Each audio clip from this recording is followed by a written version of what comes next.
This is me before tengok filem pendek raya Astro 2026.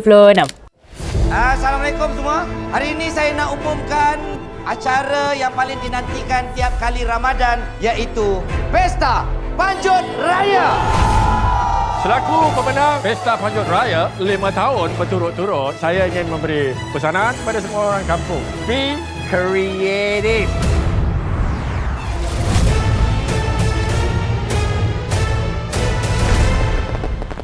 This is me after tengok Bila Bersama Lagi Jadi. Guys. I sedih guys. I sedih. Dia very touching, very menyentuh hati, and then ada yang kelakar juga. So overall dia very heartwarming lah, sebab kita pun boleh relate dengan apa yang ditunjukkan dalam filem pendek tu. Jadi korang kena tengok tau. Kalau korang nak sedih-sedih, nak kelakar-kelakar, korang kena tengok.